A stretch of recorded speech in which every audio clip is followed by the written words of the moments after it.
Ever wonder what it's really like to be signed with top model agencies, booking national commercials, living in model apartments, and walking in over 50 fashion shows? I was signed to an agency in Chicago. In Arizona, I decided to reach out to Ford. Hands down, favorite fashion show, Roberto Cavalli. We did the commercial, and then they loved the commercial so much, they were like, would you also want to be featured in the Super Bowl commercial segments? Got to be in a model apartment. Yeah, I had roommates who were all from different countries. Today's guest, Khayla, has been modeling for over 10 years. In this episode, we dive into her incredible journey, what it's like to work with agencies, how she landed major gigs, and what went down in her first 90 days as a signed model. In each fashion show, there's something I could take apart to make better for myself for the next show. I thought it was just like a one agency type of thing, like we'll do all your work kind of thing. That's why you want to have a mother agency, because you want to be protected. Is that something you need to know before going into like a big agency like that? This is very hard to say because it just kind of depends on.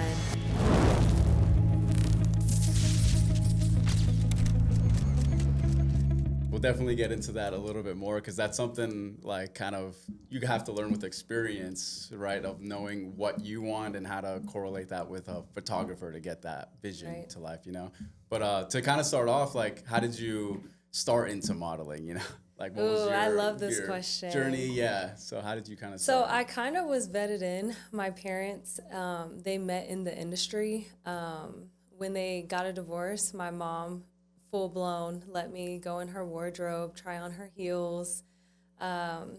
She let me just kind of explore that interest.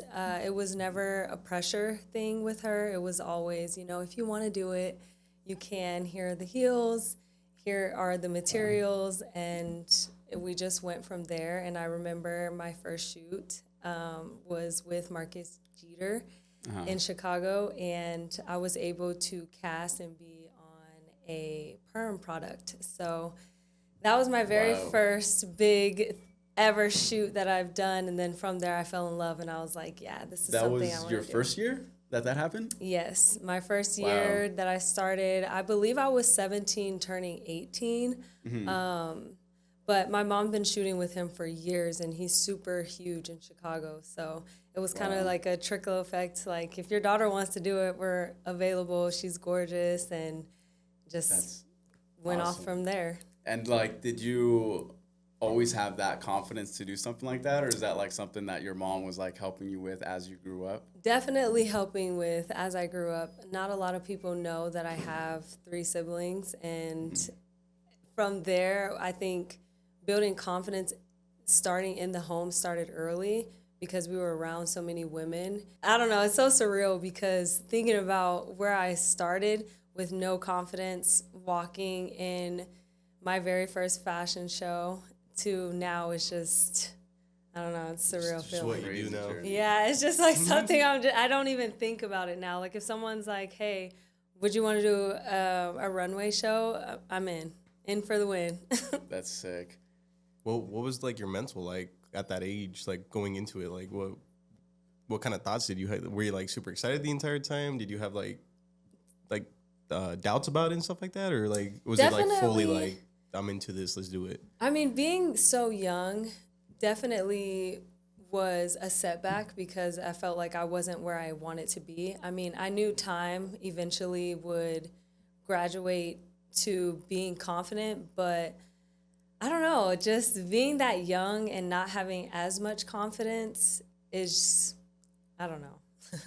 What was like when you started that whole modeling journey, like with that first photo shoot, after that, like, were you like, I want to keep doing this for sure? Or you were like, oh, I want to work with somebody bigger, or like an agency, or like, how did you kind of shift from that first shoot? Well, see, it's funny that you say that because during the time I was a collegiate athlete, so I actually played basketball all 4 years of college.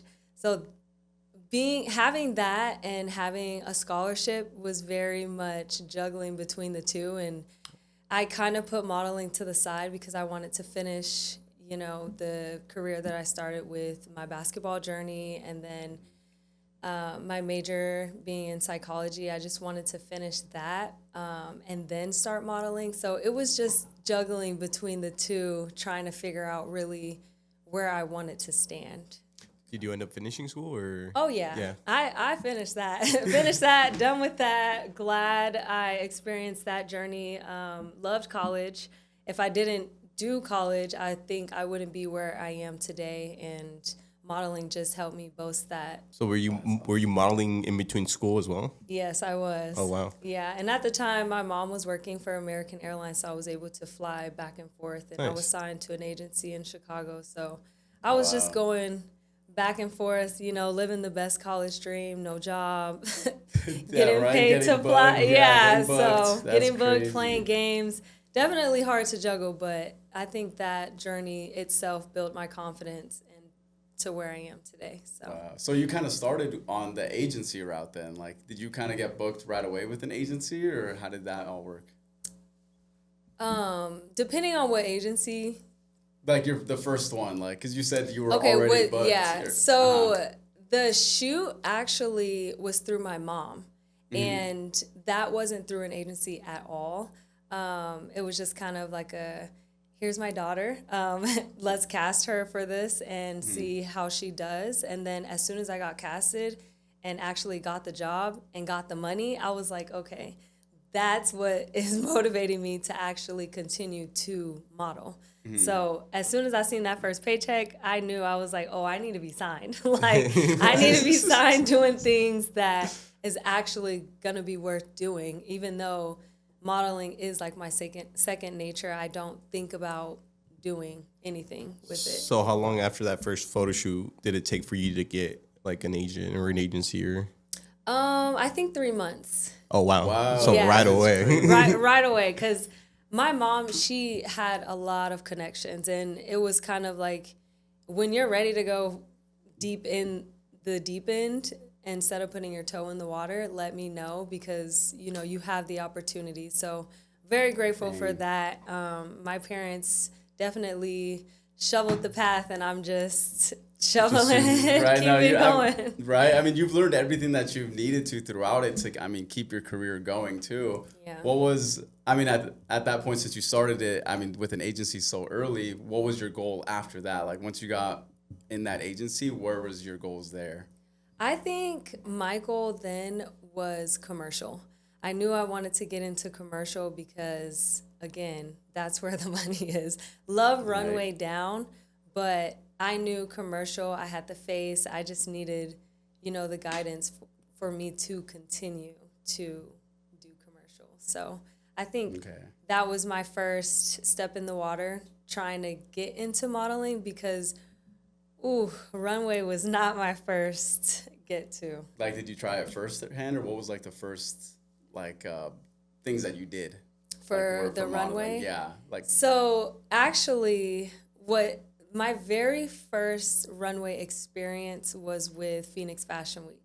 Phoenix Fashion Week, I think they've that program started. Been around for a long time. A long time, and I was gonna say 12 years. Yeah, and I think I was the third round of, so like the third year being around. So it was fairly new, but I was so scared. I remember getting the call that I was one of the top 40 models, and we had to practice runway. First runway, terrible. You saw it in my face, you saw it in my body, you saw it in all of the photos that were presented, and it was kind of a setback, like, okay, I need practice. Like, this is something that I have potential in, and I have the height, the size, the confidence came later, the built-in confidence, but I knew I could walk in heels. That was the number one thing I could do. It was just the longevity of walking in front of heels. And then. And what did you do to train yourself for that? Like, did you have certain methods, certain walking methods that you learned from someone else? Oh, my mom. She was 100%, you need to wear these heels around the house. Really? Whatever you're doing, you're wearing the heels around the house.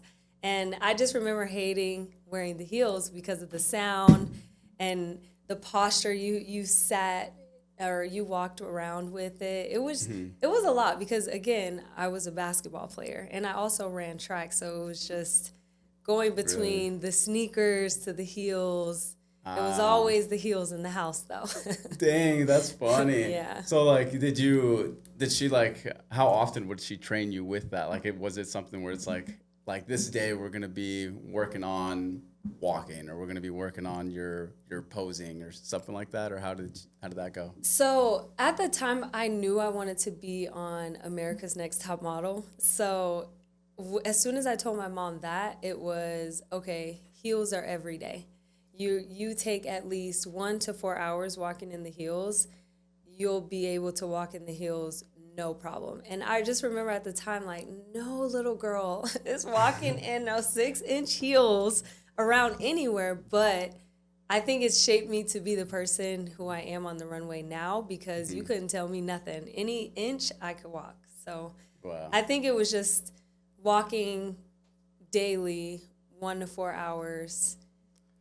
So do you proving have like a myself. signature walk? Like, is there a certain way that you walk that you say like this is my form?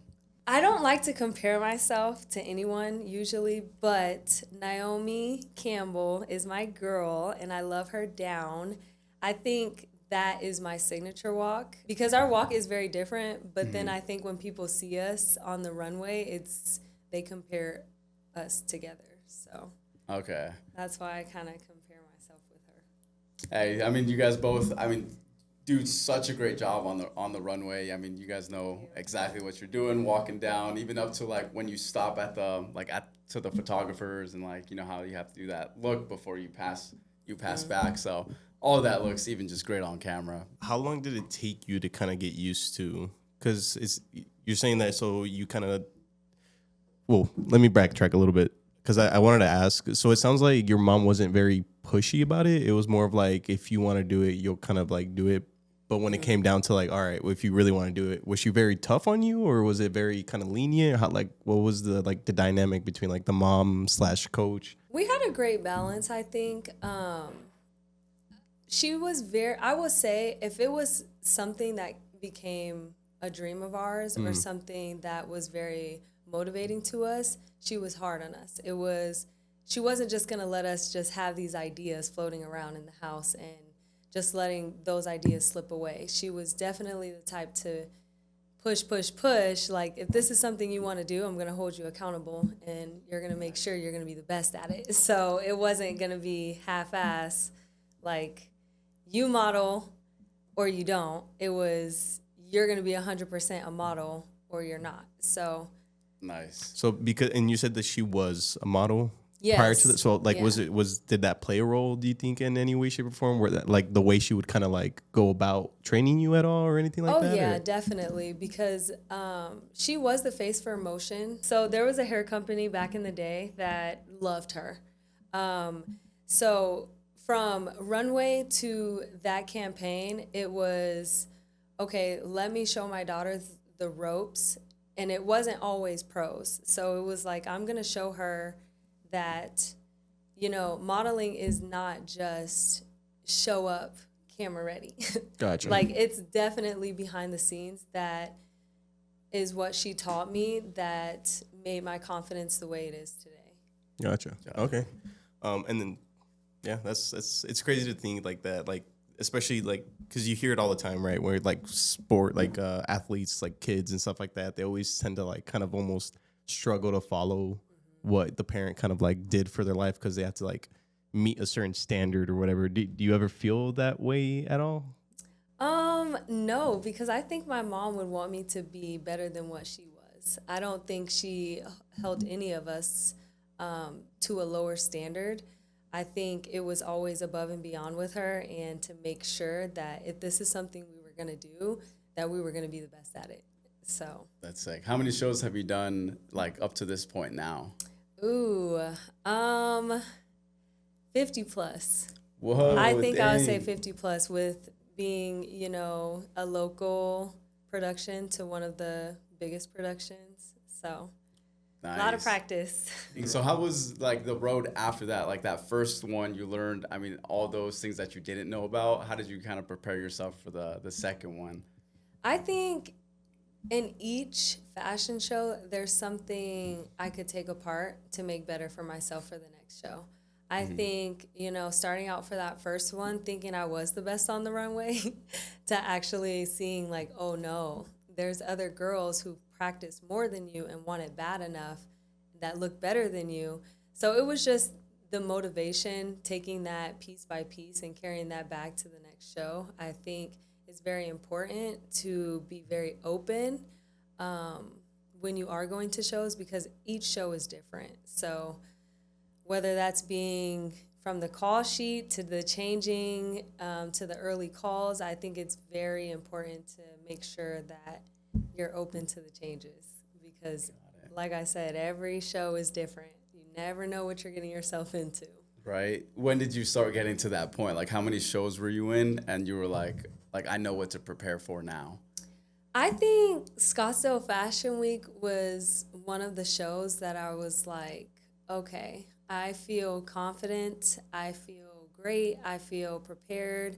Of course, with the help of Ford being behind me, they showed me so much passion and support that I think that I am now 100% prepared. Not 100% prepared, but just enough. You know what to expect. Yeah, just enough to be like, okay. Yeah, like I know what I'm doing. I know like what I should bring. Like because I know with some models with like skin tone, you have to know certain things to have in your bag too. So that's where that question was going. Is like through the amount of shows that you went through, like how many shows did it go, or how many years did it go to where you were like, I gotta bring this, I gotta bring this, I gotta bring this. Ooh, I think probably on the 25th or the 30th show. I think, and that's years throughout my modeling experience. So I definitely think 5 to 7 years to really think that That's long time. That's about for like any hobby though, because like you got to put in the time to know exactly what you're doing, all that.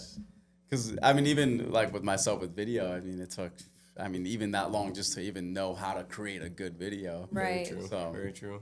This is very hard to say because it just kind of depends on what is being displayed, like what the product is. So, hands down, favorite fashion show, Roberto Cavalli. From the moment we showed up to the moment we left, it felt so surreal in that experience because the production was so professional. There was really no room for error. They knew hands down from the time you walked in, 5 minutes from the time you walked in, if you were going to be that model prepared or not. So that one, like how did that come about? Because was that kind of your first big one, you would say? Okay, well, I think that was my first model venture, like leap of faith that I would like to say. I got the opportunity to model in LA for 3 months, kind of like a test trial. Ford is my mother agency. They are like my umbrella. They are the agency that will put me in opportunities for other agencies to accept me. So I hope I'm explaining that right. But mother agency, hierarchy at the top. Bounty underneath, but mother agency is going to know your every move. They're going to protect you. They're going to be your blanket, your security blanket through it all. It's kind of like mother-daughter sending their daughter off to college. They sent me off to LA. Gotcha. They kind of monitored that situation, and Bounty kind of took lead from there because I was under them in that situation. So got to be in a model apartment. That experience alone was very interesting. Awesome. What is a model apartment? It's just like they like make it all Probably fancy and stuff all like the that. models probably stay. Right? Yeah, so for some agencies, they have model apartments in their city, and they have models from all over that come who are signed with them, but maybe from all around the country. So I had the opportunity to stay with, I like to say, 7 different countries. Wow. But yeah, I had roommates who were all from different countries, and we went to castings together. We lived together. It's just like college all over again, but for modeling. Is there a difference between working with like American models compared to foreign models? Is there a difference at all? Like between like the way they think about fashion and modeling, is there a difference in there? Because like I definitely think that there is a difference. I don't want to offend anyone either, but no, it's okay. We'll find them anyways. yeah, they are very more cutthroat, I think, because of where they come from. Gotcha. Like Paris Fashion Week, very strict. Milan Fashion Week, very strict.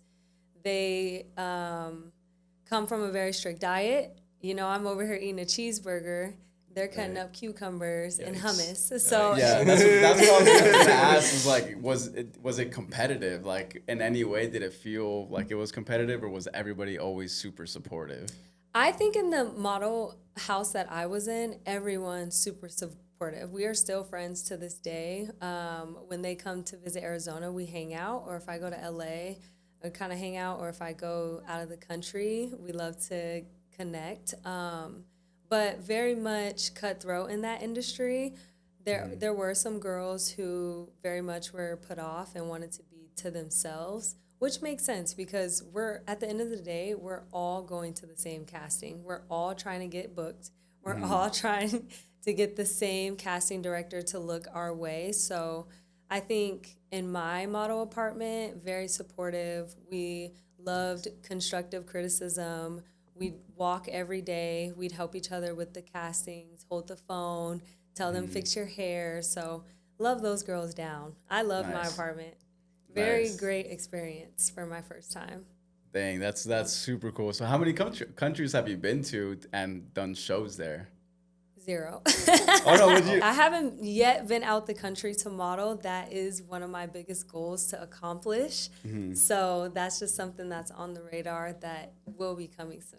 Which one would it be? Like, what's your out of the country show? It has to be between Paris Fashion Week and Milan Fashion Week.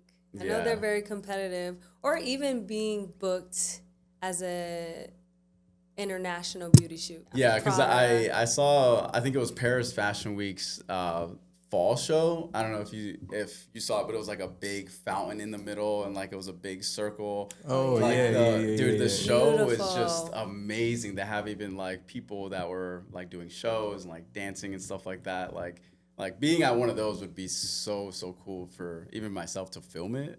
Yeah. Crazy. That'd be dope as fuck.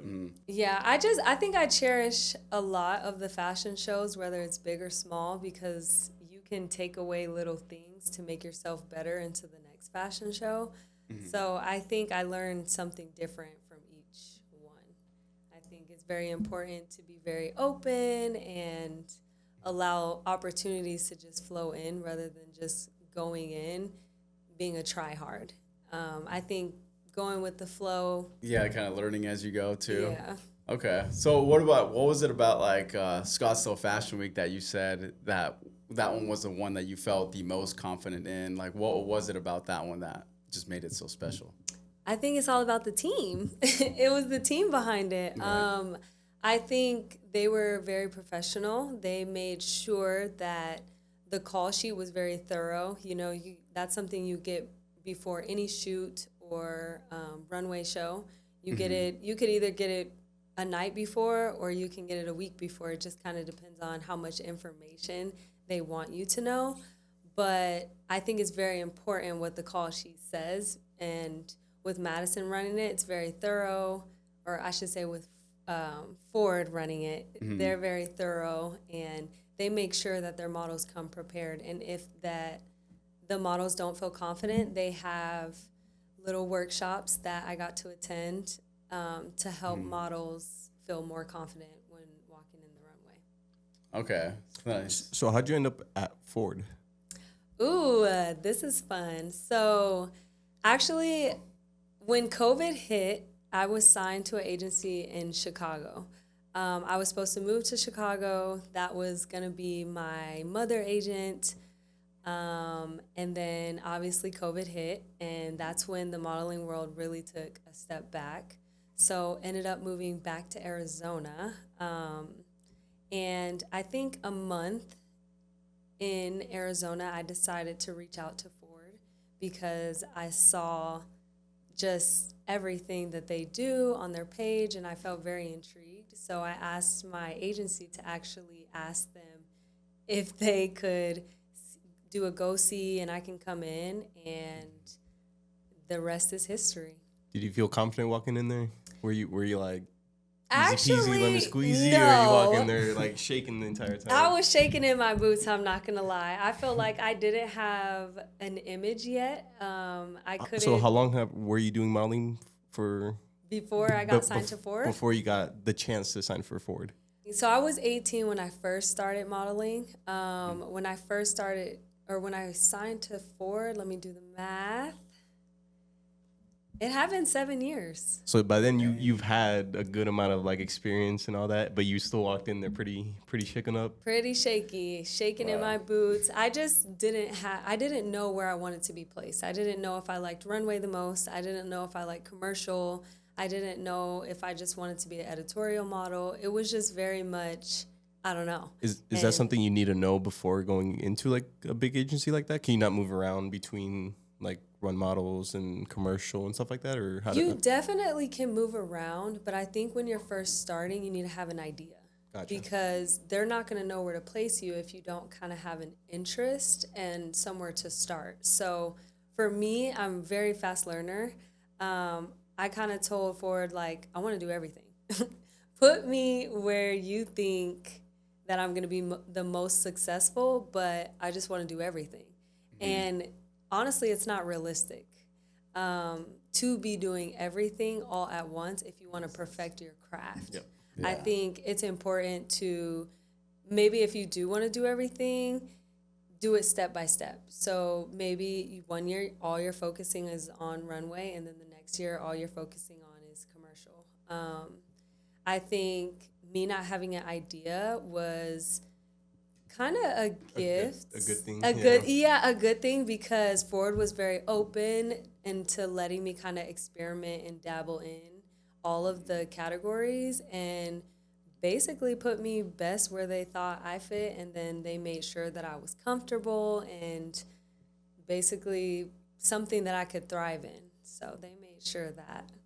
Nice. That's really cool. Is there a long waiting period between like whether or not you get to know whether you made it, or is it just like a pretty like quick thing? I mean, the anticipation is real. Hours feels like. No, but that's what I'm curious. Like, is it like like they throw you in like a little room? They're like, all right, wait here, we'll be right back, or is it no, like they send you home? They're like, we'll reach out to you in like 3 to 5 days. They tell you they reach out. They'll tell you they're not in the office these days and they need to meet with the team. Weeks can go by. I think with Ford, it took a week and a half. Oof. But I don't want to tell people that because you don't know how busy they are during those time periods. Yeah. And, you know, lucky for me, I went in a time where it was slow season. So they were looking for new faces. They were looking for new models. And it was just like a breath of fresh air when I came in. And I think that's also very important when you are looking for an agency, because you're not going to always be in season.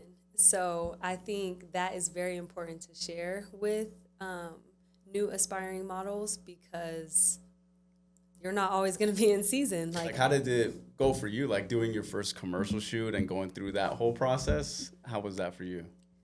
First commercial shoot, I was unsigned. Wasn't signed at all. Very chaotic. I think my personality is very bubbly, and when it comes to something being funny, I can't stop laughing.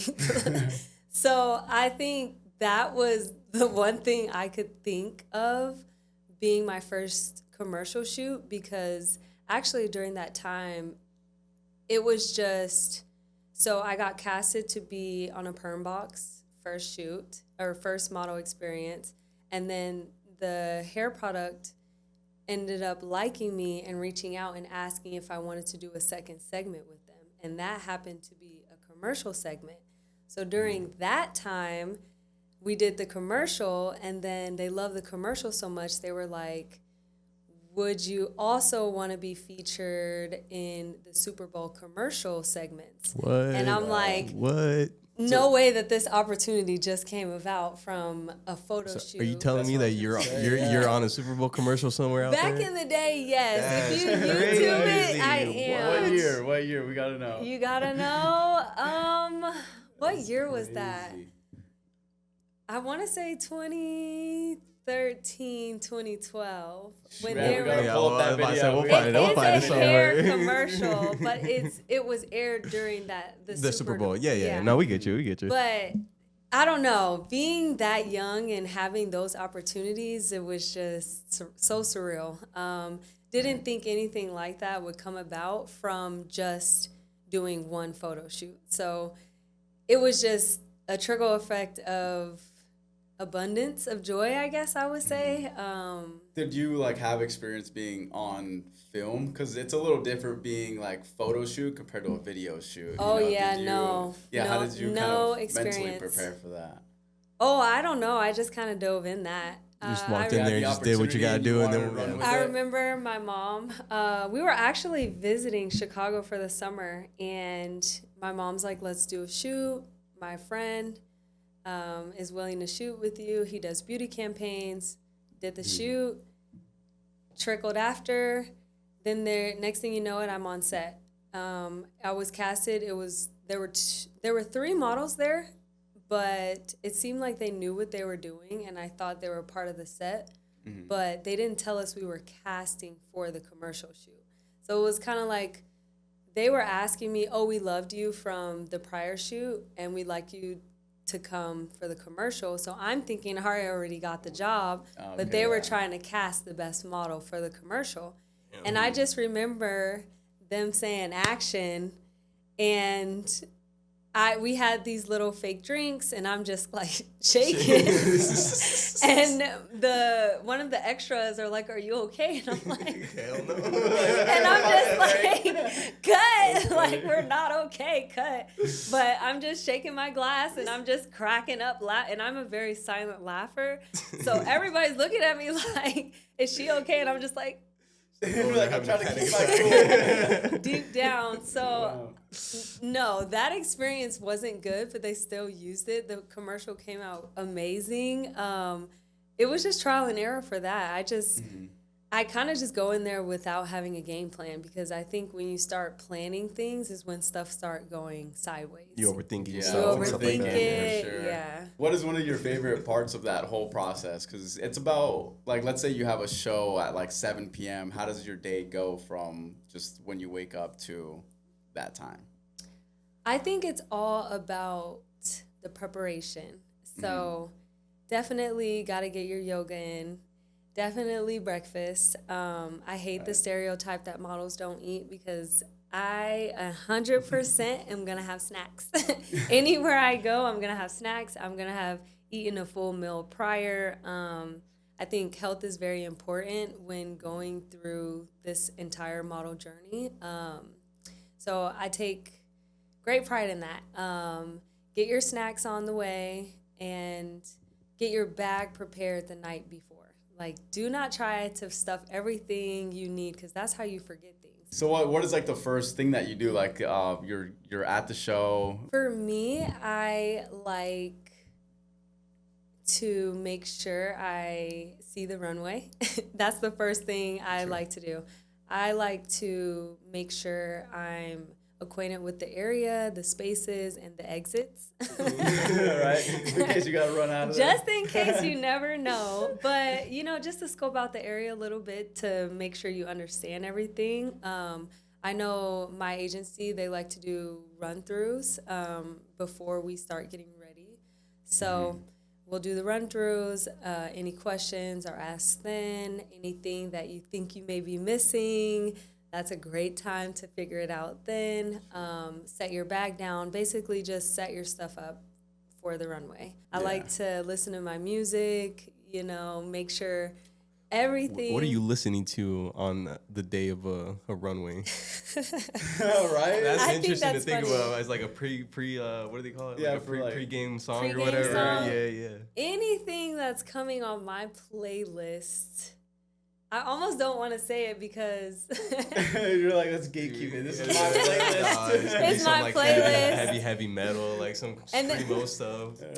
Mm, See, I'm telling you, I see I mean, the vibe. when people look at me, I don't know what they think, but it's definitely not the music that they would think. Like, I love upbeat music. Okay. They would call it trap music. Anything with like Young Dolph or I think I've heard of him. I Okay, have no see. idea, but I get what That's type all- of music Yeah. you're talking yeah, about, though. very explicit to myself. Hell yeah. Earbuds in. Because it kind of gets you in the mood of like I'm that person, right? Yeah, you know, 100%. you know. 100%. Yeah, you Yeah. gotta get yourself in that zone for sure. Yeah. But continue. Sorry, I didn't mean to cut you off. No, with it's the... okay. It's always funny when people ask me because it literally could be Billie Eilish one day. It could be Gotcha. The Weeknd. I don't know. It's just whatever the mood of the show is. True. Gotcha. Kind of the vibe. Gotcha, Because gotcha. every show is different and every designer kind of wants you to do, like fit a specific kind of theme or like Yeah. personality almost. yes. Gotcha. How are you feeling? Like, are you super Mm. prepared to go on the runway? And then how is your experience when you're just walking the runway? Pure bliss. I think I am 100% prepared when it comes to runway because I've done it so many times and I've made so many mistakes that I am confident in my walk. So I don't know. As soon as I get on that runway is pure bliss. I don't see anything but the cameras. Right? Anything but those cameras. And I just feel joy when I complete a runway show because the feeling of being up there and elevated is like no other. Yeah. I love it. No, that's for sure one of the best, and especially all the photos that you get. Oh, How yeah. do you get those photos afterwards? Like, do you have to contact the people, or is it? I mean, of course, with Ford, they probably hold all those pictures. But like with the other shows, do you have to get in contact with like the photographers? Yeah, see, that is the problem. You have to go Dora the Explorer because you have to know the person who is taking the pictures, or you have to know basically who the production of the camera crew is, because that's where I think your networking comes a big part of being a model, because you could do a show or a beauty shoot and not get any photos. And That's crazy to me. you don't know if it's on your part or if it's their part, because, you know, technically what they needed is already out. So they might have archived your photos. So it's up to you to really go out and ask. But Okay. agencies like Ford or Bounty, they have Google Docs or, you know, a folder where they'll put all your photos in one folder, and then you go through the photos and you kind of pick your photos out Got it. of that. So Well, that's actually a it good thing depends. to go into, is the networking part of it. Like, who do you, whenever you go to these shows, is there people that you want to meet or shake hands with? Get kind of familiar with everybody. For sure. If you want to show your face again and get rebooked, it's always good to kind of make friends with the casting director. Not doing too much, though. There's a fine line of actually networking and then trying to be too pushy to get your name out there. I think it's important to make yourself known and seen, but in a very professional way. Yeah, no, that's true, because they have just that day of, like, you have so much stuff going on, like their mind's going everywhere. So that's really good advice. Talk to them just beforehand or whenever you know that they'll have a little bit of time, or like Or asking even things connecting after. After is very important. Hey, thank you so much for casting me for this opportunity. I had a really great time. If in the future you need a model, I'm available. That's always important. I think that kind of gets me in a lot of doors that I thought that I would never have open. And it just kind of keeps you in their memoir. So, right? Like I really want to ask this question, but again, I don't want to be disrespectful it. or whatever. But like when models are doing like swimsuits or stuff like that, like where's that like line of like comfortability compared to like the fashion, the model kind of thing? Because that is like one thing that I've kind of like noticed, especially in like the swim like kind of thing. Like is there like a lot of that in the industry where it's like super uncomfortable, but because you kind of have to go with the punches and kind of do it? Is that a common thing, or is that? Not for me, no. If I'm uncomfortable 100%, I'm not going with it, because in the call sheet, I'm going to have the questions of what's going on. Like, no, I feel like it's very important. And I'm so glad you asked that, actually, because there is a very, very fine line of boundaries when it comes to swimwear. Swimwear and that nudity kind of, hovers over each other a little bit. Yeah. So I think it's, yes, make sure you're comfortable in what you're shooting in, but also know as soon as you shoot that type, that's the brand that you're going to be Represent, basically, you're going to be representing those type of shoots. So if that's something that you're not wanting to do, like lingerie and swimwear art is not a bad thing to be in. It's just something that, like, you got to know how to keep the people comfortable in there, right? It's like something like a different type of skill that you have to learn. It's kind of hard to explain a little bit. It is kind of hard to explain because you don't want to do too much, but you also don't want to feel like you're not doing enough. But at the same time, you have those photographers who will be like, it's okay to show a little skin. Yeah, it is. However, there's a boundary in that. Like, you can't just think you're going to get away with a local photographer showing bare skin and thinking you can take that to an agency. It's just something that's not what they're going to be representing. Is that something that, like, a lot of agencies or whatever will kind of bring up to you, like when you are doing stuff like that? Is that like a disclaimer kind of thing, like, hey, if you are going to be doing this kind of work, like, just be aware of like these type of situations and stuff like that? Oh, yeah. Or is it? They definitely tell you what comes along with shooting by yourself in general, to always bring have a buddy system, to bring someone with you if it's someone new or someone that the agency isn't connecting you with, because the agency isn't going to connect you with any weirdos or like anything that's shady for the models. They make sure that they have those valid background checks for those or photographers. But they give you those disclaimers. They tell you, basically how to be safe when you are trying to explore and build your book. But being a signed model, you shouldn't really have to worry about things like that. Yeah, because you are protected. It's when you start doing stuff behind their back and they don't know things, because a lot of times people don't think you can do like sign things. Yeah.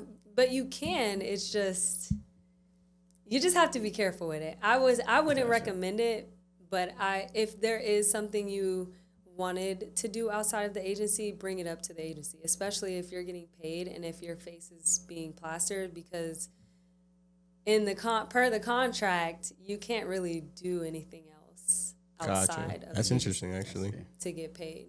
So how does that? So like they'll let you know, like, hey, yeah, we'll let you kind of work with these people, and then you kind of go about it. But like if Ford decides like, hey, we no longer want you working with them, it's like cut them out, time to go. See, that's a good question, actually. I feel like if Ford were to come to me and say like an agency weren't in my best interest, I would listen to them, because they are behind the scenes. They know what's going on. They know what's making money and what isn't. So if they generally came to me and said, hey, this is not in our best interest, I think they would give me the opportunity to either stay with them or let them go. But I would go primarily with what Ford is saying. Yeah. But to your prior question, since Ford is my mother agency, if Bounty were to ever book me, I would just CC Ford to make sure everyone's in the same page. Okay with it. Yeah, same page, because they are a reputable agency. So, I mean, nothing's being shady or being hidden, and everyone's getting the work info. Yeah, that's how, because I quickly scrolled through your like profile or whatever, and that did throw me off. I was like, I'm not 100% sure how agencies work, so I was like, how are you Ford? But also, you can have so you can have like a list of like different. Oh yeah, you can. I mean, I don't know if this is unfortunately or not, but I only have Bounty as my second agency. But there are models who are signed with Ford that are signed with multiple other agencies. Gotcha. Okay. Whether that be from 3 to like 10. So it just kind of depends. I thought it was just like a one agency type of thing, like we'll do all your work kind of thing. I didn't. Huh. You want to have a mother agency. That's why you want to have a mother agency, because you want to be protected. Because you can be signed from whatever, and you can sign up to do stuff. But so what are your kind of your goals or your plans moving forward? Like, is there any other shows you have coming up, or any like big like campaign you got that you can speak about? there's a lot. Yeah, because there's a lot of NDAs going around. Yeah. I don't know. I guess for Arizona, I'm just excited to be back on Scottsdale Fashion Week grounds. I feel like I've been doing that since I've been signed with Ford. So really excited. I love when they bring the new faces and new models, because, you know, I just remember my first time being a model and having just those butterflies and that whole experience. So do you kind of like help them out too, like the new models that are coming in? You also like ask them, do you kind of like ask them how they're doing, or like kind of get to know them and all that too? Yeah, I love getting to know the new models. One of my goals is to start a model seminar. I really think I have a gift in the runway world and the commercial, really just in the whole model industry, starting from such a young age. I think I have a lot of knowledge that I can teach some of these new upcoming faces and models. So that's just one of the things that I am going to accomplish. Yeah. And I'm very curious. I always like because you know a lot of people always like to talk about the positives of things and stuff like that. I'm more curious on what the negative sides of the runway and the modeling and stuff like that. Is there something that like kind of pops out that you wish kind of would be better, or kind of like there's like room for improvement and stuff like that? I think so. You know, sorry. Like I'm about to spill the tea. I know. I was like, do I want to spill the tea? To play it safe, I would say when we get casted for something and we don't get it, I would like the feedback from that. Because a lot of times it's just, thank you for your time. We're not that's interested. it? Yeah, we're not interested. Thank you for your time. If we have any more castings in the future, we'll let you know. Yeah. So I think for me, it's important to know, like, why didn't I get it? You know, was I not in season? Was my hair not right? Gotcha. You know, did I not wear the right makeup? You know, did I not wow you guys? So I think that's one of the cons of it all. And especially in the industry where it's like modeling or whatever, you kind of have to like improve in a way, or like be a little adjust is the word I was looking for. Exactly. Yeah, you have to learn how to adapt basically throughout the whole process, through it all, really. I would say also another thing is the cost to build your book. Like, why do models have to come out of pocket to basically build your portfolio? You know, signed or not signed. I've spent thousands of dollars building my book. And I think, you know, a lot of models think, you know, when you're signed or when you come into opportunities like this, that people are just going to do it with the grace of their heart. Like, no, you need to build those connections and then think about how you're going to collab with them and know how you're going to help them. Not only yourself, but you have to be open and willing to give without receiving anything back. So I think that's important. Yeah. Well, at least like in my perspective too, because I mean with a lot of like maybe more experienced photographers, videographers, like if there's like a collaboration that they want to do, there has to be some kind of end result to it. So like for me, if whenever a model like DMs me and says, hey, can we do a collaboration shoot? I always ask like, what is your idea, or where do you want this to go? Because like if I'm not gonna get paid for it, then I have to have some kind of result for it. So let's say they're like, oh, I want to have this brand reach out to me. Then it's like, okay, well now we have like a goal too, to where like we can create this video and hope that this brand reaches out. Just asking for a collab and like not having an idea, and then me coming up with the idea, me coming up with the location, like this isn't what I signed up for. Yeah, Like, and I you think know? a lot of models don't understand that side of things too. Like, not Mm-hmm. only do we just need to come up and look pretty, we're taking up somebody's complete time, creativity, materials that they need for the shoot. So, yeah, that is Yeah, because very valid to say. I remember when I was starting with some video, like before I was working with companies now, I would do a lot of product shoots. So like I would go down Walmart and I would look for like a collaboration, like if it was like Fruity Pebbles with whatever, like other cartoon character, I'd grab that box because it was unique, and then I'd create a video of it and then tag them and then hope that they'd respond. And that happened once with Stella Rosa. I created a product ad for them. The champagne? Yeah, the the champagne. champagne. And then they ended up on up that. commenting on it. And I was like, that's exactly what I'm looking Yeah. for. And then, of course, it goes to collaboration. Like if you guys want to collab, like that's the goal, is like get the brand to reach out to us, and then Let's get it a makes collab it with worth them. it. I love their shit. Yeah. Yes, Stella. Yeah, the one that I have was a black, the Stella Rosa black. Oh. Super, dude. It was a super good video. Yeah, It's yeah. crazy. I can't believe I created it even I that like time. the I was cheap like, stuff. wow. There's like a $7 blue bottle. Cheap or stuff? There's like, bro, it's so Dang. good. No bro. cheap It's stuff. so good though. High quality only. I grew up ghetto as hell. I'm gonna stay ghetto. No judgment. We all grew up somewhere. No, that's funny as hell. No, I just never funny. tried it, so I couldn't tell you anything No, about but it. yeah, that's definitely the thing with me. So, Yeah. but I mean, just to kind of wrap up, where can people find you? Wait, sorry. Cut that. They can find me on Instagram at special KHAA. Well, thank you so much for joining us on the podcast, and we Thank had you. a great talk with you and learning more about your story. So. Thank you for having me.